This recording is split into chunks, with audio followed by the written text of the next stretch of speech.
pas toujours facile, hein, de dire ce qu'on pense. Spinoza a été excommunié pour ça, exclu à vie de sa communauté. Ouais, mais bon, il est un peu casse-couille Spinoza, lui aussi. Il est ambitieux, mettons, hein? Mon objectif, c'est d'enseigner la philosophie. C'est déjà beaucoup. Vous savez, on n'est pas ici pour juger nos étudiants, mais pour les accompagner. On a eu la visite d'une de tes étudiantes. Selon elle, vous êtes en désaccord à propos d'une correction. En désaccord? Tu fais bien de tenir ton bout. Le prof, il dit tout le temps qu'il faut penser par soi-même, ben c'est ça que ça donne. Tenir ton bout? C'est rien, papa. T'en fais pas, ça va se régler.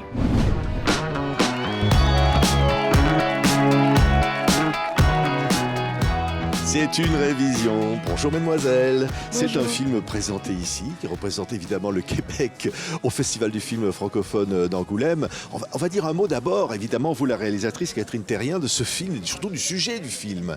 C'est un film sur la transmission et aussi peut-être la difficulté de cette transmission. C'est un film sur le dialogue, sur l'ouverture. C'est un film sur la conviction, tenir à ses principes et les transmettre parce que nos principes existent à partir du moment où on peut en parler, on peut les transmettre à l'autre. Donc, c'est vraiment un film sur... C'est un choc générationnel sur la transmission du savoir. Oui, et donc ça se passe dans une école avec un prof magnifiquement interprété par Patrice Robitaille. Ça s'appelle Une révision. Regardez. Étienne Brasseur, de quoi faut-il s'indigner? Éclairez-nous.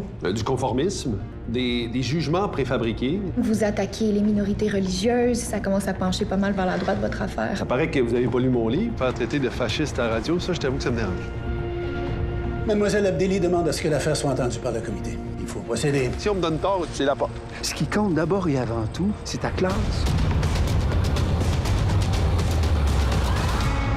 Catherine Terrien, on voit le sujet, c'est un sujet de fond.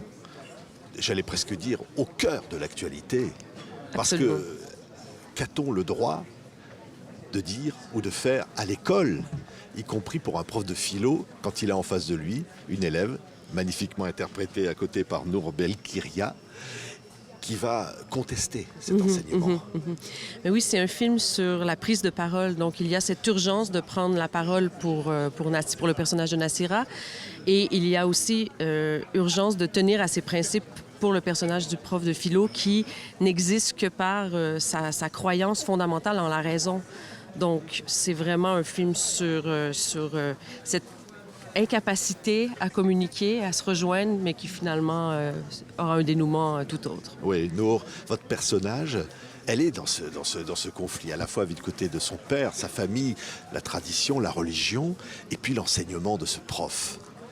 Oui, complètement. Et Nassira admire beaucoup son prof. Elle a toujours estimé qu'elle avait beaucoup à apprendre de lui. Donc, c'est pour ça, en fait, qu'elle est aussi tiraillée.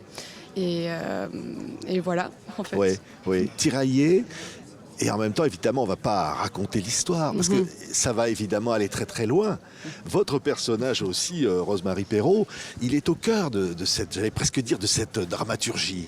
Oui, mais elle est impliquée. C'est la meilleure amie de Nassira. Maud, elle sert un peu d'appui, d'écoute, mais elle n'est pas tiraillée par les mêmes... par les mêmes tiraillements entre la religion, la philosophie. Et elle se laisse un peu porter, puis en même temps, elle va servir d'oreille attentive, je crois, à Nassira qui a ses propres déchirements. Oui, ces déchirements-là, je le disais, sont au cœur des débats de la société. Et vous n'avez pas hésité à toucher à ça, en vous disant, voilà, il n'y a pas de tabou. Effectivement, on savait par contre que le sujet était délicat, était sensible, mais moi, c'est mon premier film et j'étais très investie dans cette prise de parole-là, moi aussi, et de dire il faut toucher à des sujets qui sont plus risqués, parce que sinon, à quoi sert le cinéma sinon? C'est pas pour faire dans la complaisance. Donc, on est d'avis que le film suscite le dialogue et on peut toucher à ces sujets-là quand c'est fait avec bienveillance et ensuite que ça peut inspirer les gens à en parler entre eux. Oui, parce que le film raconte aussi qu'on peut dialoguer. C'est en ça qu'il est finalement très optimiste. On Complètement. peut le dire. Oui, moi je pense qu'on en sort et on se sent forcément plus riche en fait, parce qu'on apprend quelque chose au bout du compte, c'est sûr. Oui. Même si les personnages ne s'en sortent pas indemnes, tous indemnes, ben, c'est par cette communication-là qu'ils ont pu grandir. Je pense que c'est un film où les personnages se font énormément grandir les uns les autres. Oui, on apprend de l'autre, au fond, de sa différence. C'est de ça dont parle le film. Oui, puis c'est un bel hommage, comme tu décrivais, au professeur. On aimait bien dire c'est un thriller scolaire ou un drame scolaire. Il y a tout cet aspect-là. On a tous un professeur qu'on a particulièrement chéri. Donc, c'est un hommage, je trouve, qu'on a bien réussi à faire, j'ai l'impression. Et en même temps, le professeur va servir au personnage que vous interprétez pour qu'elle-même s'émancipe de ça. Et alors, évidemment, ça n'est pas sans conséquence à la fois pour l'un ou pour l'autre. Exactement. Et c'est pas facile. Votre personnage, il est attachant en quelque sorte. Il cherche. Bah oui, et j'espère que certaines personnes vont se reconnaître au travers du personnage de Nassira. Je pense que c'est un personnage qui parle à beaucoup, peu importe ses origines. Donc oui, c'est ça. C'est un personnage qui se cherche et je pense comme nous tous à un certain moment. Et qui assume aussi le doute. On a beaucoup de... C'est bien les convictions, mais c'est bien aussi la nuance. On oublie parfois qu'on peut être perdu et dans un flou, une confusion, une recherche. Puis Nassira représente bien toutes ces nuances-là qui existent entre les différentes opinions. Oui. Puis c'est ce que le prof défend aussi, c'est de tout remettre en question. Il est, lui, un élève, un disciple de Spinoza qui disait... ni rire, ni pleurer, mais comprendre. Donc, le film est là-dessus. Comprendre, se comprendre soi-même et avancer dans la vie en comprenant la place qu'on occupe dans le monde. Oui. Ben, le film n'est pas forcément sur la question de l'opposition entre la religion, quelle qu'elle soit d'ailleurs, et la philosophie ou la raison, mais il est dans la compréhension du dialogue, de la difficulté du dialogue. Effectivement. Il n'offre pas de réponse non plus. Ça reste ouvert. Voilà. Ouais. C'est une révision. Au fond, d'ailleurs, le titre le dit bien. Ce titre, c'est la révision parce qu'à un moment donné, chacun va devoir réviser sa façon de voir les choses. Effectivement, oui. Oui, puis c'est une révision. C'est pas la révision, c'est une révision parmi tellement d'autres révisions. Et les enjeux sont tellement grands pour Nassira, pour Étienne. Ça se passe sur un très court laps de temps, mais on le sait, à l'école, tout nous apparaît tellement important et on est tellement férocement attachés à ce qu'on veut défendre. Donc, c'est une révision parmi d'autres, mais qui raconte une histoire universelle. Oui. Et après les séances, il y a beaucoup de discussions. C'est un film qui est... Et c'est ça aussi, finalement, le rôle du cinéma. Non, c'est de provoquer cette discussion. De susciter des émotions, susciter des réflexions. Je pense on se sent vraiment... On se dit c'est une mission accomplie, quoi, quand on voit que les gens ont envie d'en parler.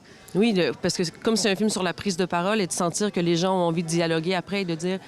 Je sens que j'ai le droit d'en parler, moi aussi, de cette question tellement délicate ou épineuse pour laquelle on préfère dire je veux pas toucher à ça, mais les gens ont envie d'en parler puis de dire mais moi aussi je suis capable d'en parler et je suis capable de dialoguer sur ces questions-là. Donc ça c'est vraiment mission accomplie. Oui. Puis il y a le père aussi, le père du personnage qui est là et qui finalement lui aussi il va changer, il va changer de regard sur sa propre fille. Il salue son courage, il reconnaît son courage et ça, je pense que ça touche tout le monde dans la salle parce que lui aussi, il est tiraillé de voir sa fille en train de s'émanciper finalement, parce qu'elle est très attachée à sa foi, mais aussi à sa culture. Elle est dépositaire d'une forme de tradition et donc lui, il assiste à sa grande fille en train de s'émanciper. Il y a beaucoup de papas qui ont été touchés, en tout cas, à la sortie des salles. C'est vrai, parce que c'est finalement, c'est dire, au fond, apprendre sans rien renier de ce que l'on est. C'est avoir de nouvelles connaissances, aussi. Remettre en cause peut-être des choses sans pour autant renier ce qui vous a fait. Voilà. Ça, c'est beau, c'est un sujet universel, au fond. Oui, et c'est très aussi, la ville de Montréal est comme ça, et puis elle est très représentée, très bien représentée dans le film. On entend Leonard Cohen, on assiste à la beauté, la toute la diversité. La pluralité de la ville. Voilà. D'ailleurs, on va se quitter avec la chanson de Leonard Cohen. C'est Birds on the Wire, c'est ça. C'est ça qui vous a finalement audité. Et à un moment, il y a le personnage qui dit il y a toujours Leonard Cohen quelque part, non? Il dit ça. C'est vrai, c'est le père. C'est le père, oui. Vous avez dit je veux mettre une chanson de Leonard Cohen là-dedans parce qu'au fond, il représente ça. Il représente cette union Absolument. Cette union de toutes les cultures et des francophones, des anglophones. Donc, c'est le personnage de la mère arabe qui aimait profondément Leonard Cohen, qui était juif. Donc, pour nous, ça représentait un peu l'union de tous. Merci à toutes les trois. Ça s'appelle Une révision. Film formidablement accueilli au Festival du film francophone d'Angoulême. Merci beaucoup. Merci à vous. Merci.